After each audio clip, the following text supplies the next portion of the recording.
À quel moment du parcours médical peut-on parler de guérison? La guérison est-elle toujours physique?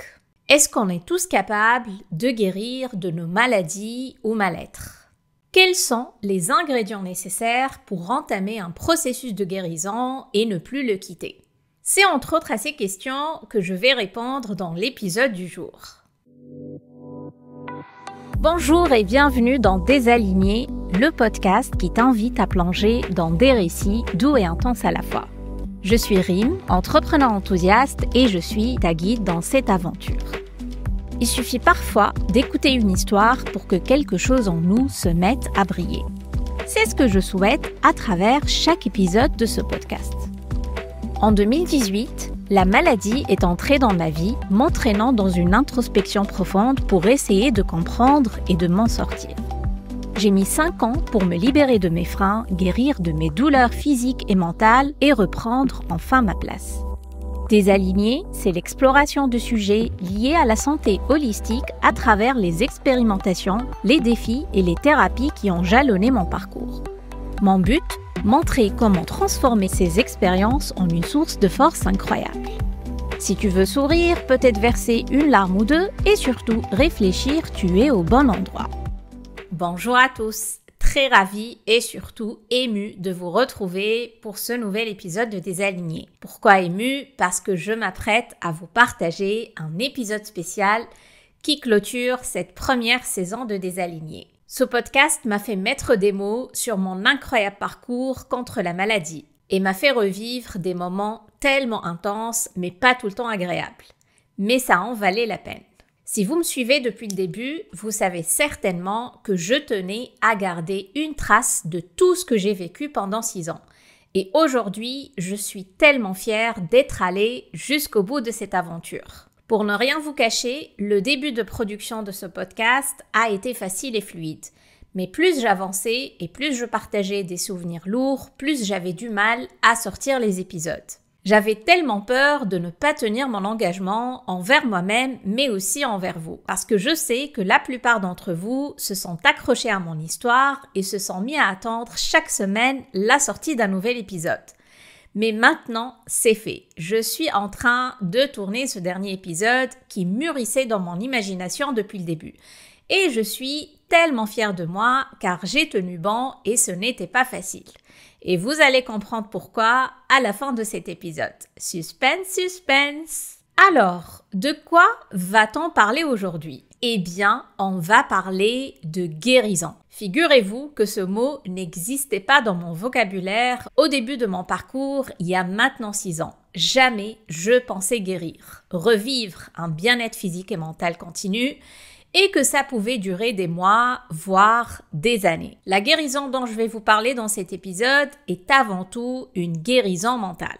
Elle a engendré une disparition des symptômes et lourdeurs physiques alors que la médecine conventionnelle considère que mes pathologies sont toujours là. Dans cet épisode, je vais vous partager l'élément déclencheur qui m'a fait dire que le mot guérison a dorénavant sa place dans ma vie. Comment les événements positifs se sont enchaînés à une vitesse de l'éclair depuis 2022, mais aussi le formidable pouvoir de notre mental pour façonner notre réalité. C'est donc parti pour l'épisode du jour. Je commence par faire un petit retour en arrière pour revenir au mois de février 2018. Si vous avez écouté tous les épisodes et que vous avez une bonne mémoire, à cette époque-là, j'ai eu l'annonce choc de mon contrat de travail qui ne se renouvelait pas.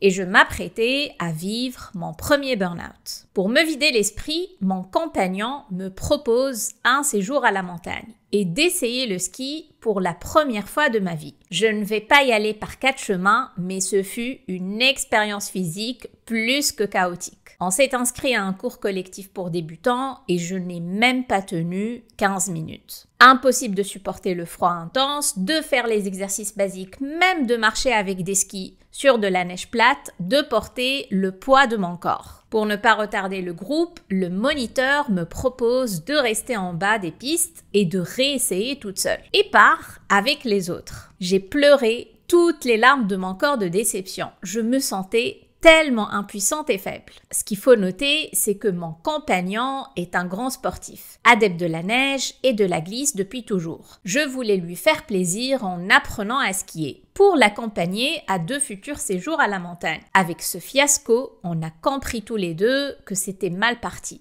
Et j'ai gardé un très mauvais souvenir de cette première expérience. 3 ans plus tard, ma chirurgie de l'obésité est derrière moi. Et je suis à une perte de 20 kilos. Avec les premières sensations physiques agréables qui revenaient et la facilité aussi de bouger, je me sens capable de réessayer le ski. J'avais certes un corps différent, mais c'est avec un état d'esprit de guerrière que j'ai entamé cette deuxième tentative. J'ai décidé de me libérer de ma peur de chuter ou de me faire mal, de vaincre mon blocage insensé contre le froid. Et j'ai surtout fait confiance à mon corps jusqu'au bout. Ce deuxième séjour au ski était mémorable pour moi et surtout pour mon mari, avec qui pour la première fois depuis notre rencontre, on partageait un moment d'activité sportive à son goût dans un de ses endroits favoris, la montagne. C'était vraiment exceptionnel. J'ai donc skié pour la première fois de ma vie à 34 ans. Moi, la Tunisienne, adepte du soleil, des températures chaudes et des vacances tranquilles au bord de la mer. Ce séjour a été le déclencheur de quelque chose de nouveau pour moi. Il a donné naissance à un sentiment de dépassement de soi physique et un côté compétiteur qui sommeillait en moi depuis presque toujours et que je n'ai jamais laissé exprimer. Je n'étais pas encore experte en human design à cette époque-là, mais j'ai compris plus tard combien l'activité physique était vitale pour mon type énergétique, le Manifesting Generator. Je suis une vraie boule d'énergie et cette dernière a besoin d'être vidée en fin de journée pour que je puisse bien dormir et bien me régénérer. Depuis que j'ai compris et appliqué ça a engendré un meilleur équilibre niveau sommeil aussi. Après ce séjour à la montagne, on bougeait donc de plus en plus. Je me suis transformée en sportive par plaisir. Et j'étais ouverte à essayer toutes les activités qu'on me proposait. Plus je disais oui à la nouveauté et non à la stagnation physique, plus je me sentais bien dans mon corps et je n'ai pas réalisé que mes symptômes s'atténuaient petit à petit. En juin 2022, cela faisait 3 ans que j'ai été opérée de l'endométriose et 3 ans que j'ai pris la décision de ne pas vivre avec la pilule. J'avais des cycles normaux avec plus ou moins de douleurs, mais jamais de grosses crises comme avant. Parfois, je me demandais même si j'étais toujours atteinte d'endométriose, car je n'avais pas mal quand mes règles venaient. Je passe une IRM de contrôle qui montre qu'une bonne partie des lésions a disparu toute seule. Je me rappelle que j'avais surtout un énorme kyste de 4 cm à l'ovaire gauche qui s'est évaporé. Et avec lui, mon syndrome des ovaires polykystiques. Le gynéco n'en revenait pas, surtout que je m'entêtais à ne pas vouloir de pilule et il n'était pas d'accord. En 3 ans, on peut dire que j'ai complètement dompté la maladie. Je suis devenue une vraie connaisseuse du fonctionnement de mes ovaires et de l'inflammation, surtout pendant les moments critiques du cycle. Mes seuls remèdes étaient naturels et se trouvaient principalement dans ce que je mangeais. Jamais d'affolement pour me jeter sur les cachets et j'ai installé une forte connexion mentale avec mon utérus avec le temps, à qui je parlais très souvent. Il faut savoir que je passais à cette époque-là par une reprise de créativité sans précédent. Et comme l'utérus est le berceau de notre créativité, les pièces s'emboîtaient entre ma vie perso et ma vie pro.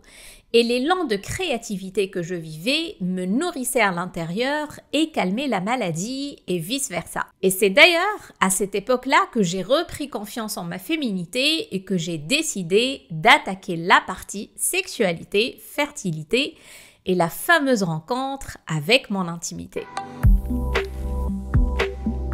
Mais je peux dire que c'est en septembre 2022 que je suis officiellement entrée dans un vrai cycle positif et pour de bon.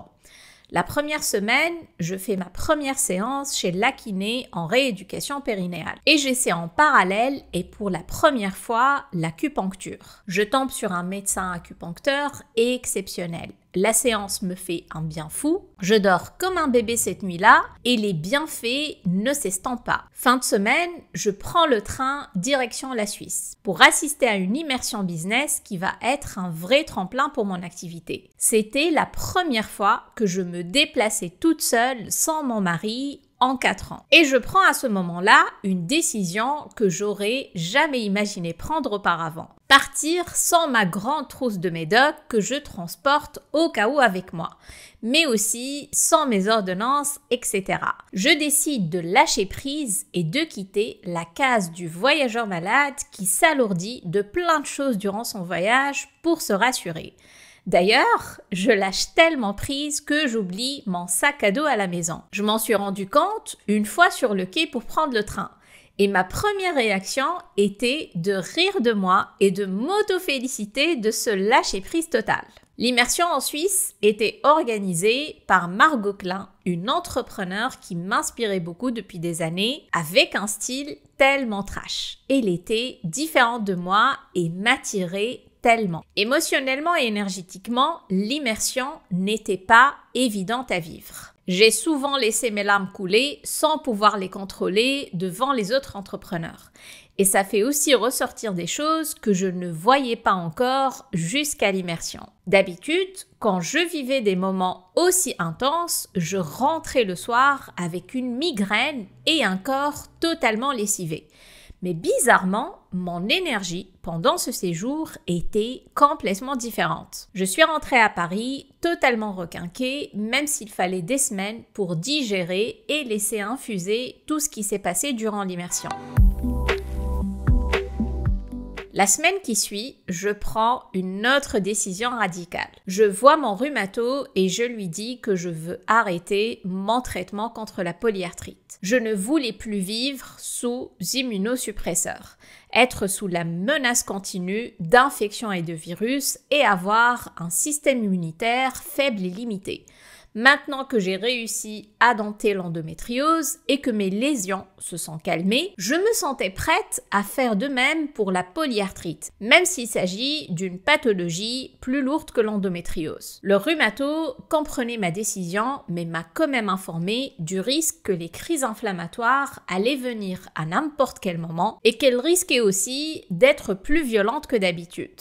Ça ne me faisait pas peur, j'étais prête à prendre le risque. Et si je voulais arrêter le traitement, c'est que je savais aussi que je pouvais pas le garder indéfiniment si je voulais tenter une grossesse, car les deux sont incompatibles. C'était ma manière à moi d'anticiper à ce niveau et je voulais aussi tester mes limites avec la douleur, voir jusqu'où je pouvais contrôler les choses avec mes pensées, mes convictions, ma foi, au lieu de prendre un médicament toxique pour calmer l'inflammation. Le rhumato me prescrit une cure de balnéothérapie pour m'aider à gérer l'arrêt du traitement, sauf que ça ne s'est pas passé comme prévu. Et ça a été un vrai déclic pour tourner une page officiellement. Les séances étaient collectives et regroupaient 6 à 8 patients. On était guidés par des kinés qui nous donnaient des exercices de renforcement musculaire ou de relaxation à faire dans l'eau, en fonction de nos différentes pathologies. Chacun était donc dans son coin à faire des exercices répétitifs. On ne se parlait pas entre nous. Le silence était tellement lourd, presque morbide, parsemé de quelques gémissements par-ci par-là et des cris de douleur. J'étais la plus jeune du groupe. Les autres étaient, pour la majorité, soit des retraités, soit des personnes en mobilité réduite, sans activité professionnelle. Me retrouver dans cet environnement était un vrai supplice pour moi. Beaucoup de personnes souffraient de problèmes articulaires ou d'inflammation comme moi et ne faisaient que parler au kiné de leurs crises, de leurs difficultés au quotidien, de leur solitude aussi. Leurs récits de souffrance me parlaient, car au fond, on vivait un peu la même chose. Mais je ne voulais pas m'identifier à ce qu'ils disaient. Les écouter parler m'a fait réaliser que j'en pouvais plus du statut de malade. Je me projetais des années plus tard et je me disais que je refusais de continuer à être malade à leur âge, de finir peut-être déprimée, seule et sans emploi. La balnéo n'était plus tenable sur le plan psychologique. J'ai donc décidé d'arrêter d'y aller, même si j'adorais me retrouver dans l'eau. Les premières crises inflammatoires n'ont pas mis trop de temps à revenir, 5 à 6 semaines après l'arrêt du traitement. Contrairement à mes anciennes crises, j'étais dans un autre état d'esprit face à la douleur. Avec le principe d'autosuggestion positive dont je vous ai déjà parlé, je me répétais tous les jours que la douleur ne va pas rester d'une manière illimitée, que je ne vais pas la laisser me vaincre. 5 ans à cohabiter avec la douleur m'ont appris que plus on lui laisse de la place, plus elle en prendra, s'installera aussi sur la durée et ne me laissera pas tranquille. Et jusqu'à cette époque, je pensais qu'il était contre-intuitif de bouger mon corps quand j'étais en crise. J'avais donc tendance à me reposer quand j'avais mal. Mais j'ai installé petit à petit l'habitude de bouger mes articulations le plus tôt possible dans la journée. Et les raideurs matinales finissaient par disparaître de plus en plus tôt. Pendant cette première crise, j'ai poussé mon corps à l'extrême parce que j'ai essayé une activité sportive pour la première fois de ma vie, pour laquelle j'avais besoin de solliciter quasiment toutes mes articulations. C'est ainsi qu'à 35 ans et dans un grand élan de dépassement de moi-même, j'ai décidé d'apprendre le vélo avec des crises de polyarthrite. Le vélo m'a toujours attirée et depuis petite, j'en ai jamais fait car ma mère a toujours eu peur que je me fasse mal. Grâce au réparateur de vélo de mon quartier, j'apprends l'existence d'une association qui propose des cours de vélo pour adultes. Je m'inscris le soir même et je me pointe au premier cours le samedi d'après à 8h du matin. Normalement, à 8h du matin, je suis à mon summum de souffrance physique avec les raideurs aux doigts et aux poignets. Mais ce jour-là, mon envie d'apprendre à pédaler était plus forte que ma douleur. La première partie du cours consistait à pédaler comme sur des draisiennes pour petits pour apprendre l'équilibre. J'étais heureuse comme une enfant. Mon mari a assisté au cours, filmé mes prouesses et était tellement heureux de me voir dans cet état de joie. À la fin du cours, j'ai fini sur un vélo à ma taille et j'ai pu pédaler quelques mètres sans chuter. Tous mes samedis matins étaient donc consacrés aux cours de vélo. Parfois, quand je sortais de la maison, les températures étaient négatives, mais rien ne me décourageait. Mon mari était époustouflé par ma persévérance car je n'étais pas du tout du matin. Je détestais le froid et mes raideurs matinales n'étaient pas évidentes à gérer au réveil. Des fois, c'est lui qui me préparait mon petit déjeuner et il me demandait comment j'allais pouvoir pédaler dans cet état alors que je suis incapable de me débrouiller seule pour le petit déjeuner. Je le rassurais toujours et pendant le cours 1 heure plus tard, je suis tellement joyeuse et droguée à l'adrénaline que la douleur finit toujours par s'estomper. Il y avait des niveaux à passer à chaque fin du cours et vers le 4e niveau, on pouvait pédaler dans la rue à côté des voitures. Ce jour-là, mon mari est venu assister au cours à vélo et me suivait tout le long. C'était fou de vivre ça à deux. À la fin, je finissais souvent le cours en larmes. C'était vécu comme un vrai exploit que je réalisais avec un corps qui allait de mieux en mieux, mais aussi avec cette posture de warrior contre la douleur et l'inflammation. J'ai eu 3 mois de répit avant que les crises ne reviennent, 1 semaine où j'ai donné cours du matin au soir. C'était un vrai supplice de me déplacer le matin, surtout que pour la première fois, les douleurs atteignaient mes pieds et mes chevilles. Pour ne pas craquer devant mes étudiants, je pleurais dans la rue en descendant du métro avant de commencer le cours. Une fois en classe, j'évitais de rester assise longtemps et les raideurs finissaient par s'estomper à la mi-journée. Quand je n'étais pas en déplacement pour donner des cours, je profitais de ma liberté d'entrepreneur pour avoir un planning sur mesure. Et ce dernier était toujours calé sur le rythme des crises matinales. Souvent, je sentais que j'étais à mon maximum d'énergie à partir de 18h. Je devais trouver un équilibre entre ça et mon envie de ne pas perturber mon sommeil et me coucher très tard. C'était une vraie gymnastique. Je voulais vous parler aussi d'une autre pratique qui a eu un effet très très positif sur mon bien-être physique et mental. C'est la méditation en pleine conscience que je pratique non-stop depuis août 2022. La méditation, vous en avez certainement entendu parler, vous avez certainement essayé et laissé tomber car impossible de vous concentrer plus de 2 minutes. Peut-être que vous avez réussi à le faire et que vous êtes devenu adepte et c'est tant mieux. Sachez que si c'est quelque chose qui vous attire, mais que ça vous paraît difficile, vous pourrez certainement dépasser ce blocage. Pourquoi j'en suis certaine? Parce que j'étais comme vous. Parce que dans ce qu'on lit sur la méditation, on dirait parfois qu'il n'y a qu'une seule manière de faire, avec des règles à suivre, et c'est justement ces règles qui font qu'on ne va jamais loin dans la pratique, surtout quand on démarre. D'autant plus que c'est une pratique censée nous apprendre le détachement. Le premier élément qui a changé la donne pour moi concerne le moment où je médite. Alors qu'on parle souvent de méditation matinale,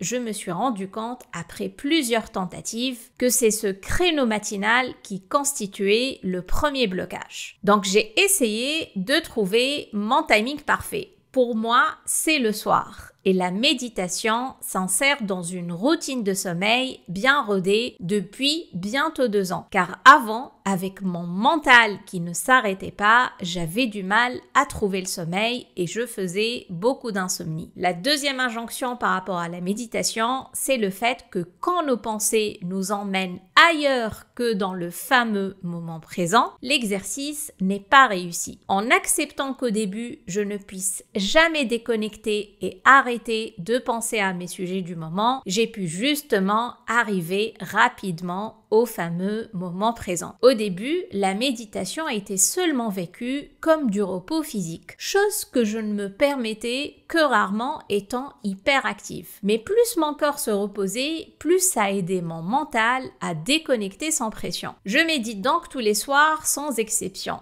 et parfois en journée en fonction de ce que je vis. Par exemple, chaque trajet en métro pour aller à la clinique pour mon parcours PMA était accompagné d'une méditation. J'ai quelques méditations audio dans mes favoris que je ressors avec plaisir avant des moments intenses de ce genre. Sachant que celle que je préfère et que je vous recommande, c'est celle du psychiatre Christophe André, dont j'ai lu une bonne partie des livres d'ailleurs et que je vous recommande aussi. Sur son site internet, vous trouverez une section podcast qui regroupe des épisodes de podcast auxquels il a participé. Et il y a pas mal de vidéos avec ses méditations sur YouTube aussi. En parlant de PMA, voici venir le moment où je vais vous parler de la suite des événements de l'épisode précédent, où j'ai partagé avec vous le vécu de ce parcours hors du commun.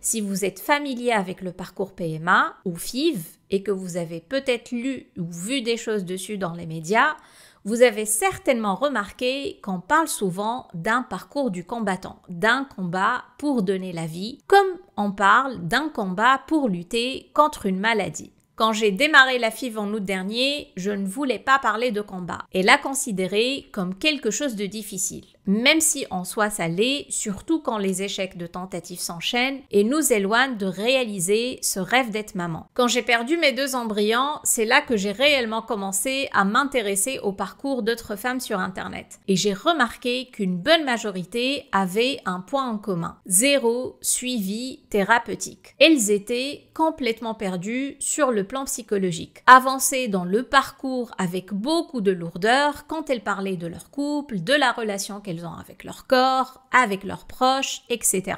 Et beaucoup étaient dans ce parcours depuis des années. Pour moi, un parcours PMA qui dure des années sans que des raisons scientifiques ne soient données est inenvisageable. Et je ne peux pas concevoir le fait qu'on met de côté l'importance de la santé mentale dans un tel processus. Je pouvais pour ma part démarrer une FIV beaucoup plus tôt. Et même si j'étais en pleine santé physique, j'étais sûre que dans ma tête, je n'étais pas prête et il m'a fallu 5 ans pour l'être. Je ne dirais pas que la perte de mes 2 embryons ne m'a pas affectée.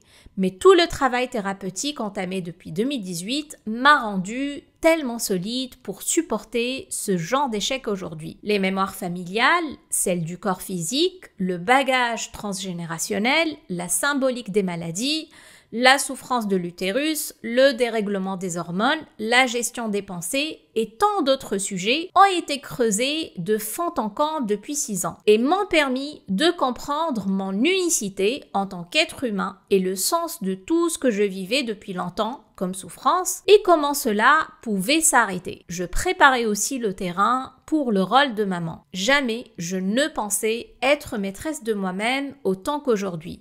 Maîtresse de mes pensées, de mes émotions, de mes douleurs physiques, de mes réussites, de mes échecs aussi, de ce qui m'arrive au quotidien, de ma réalité. Car il est là le secret.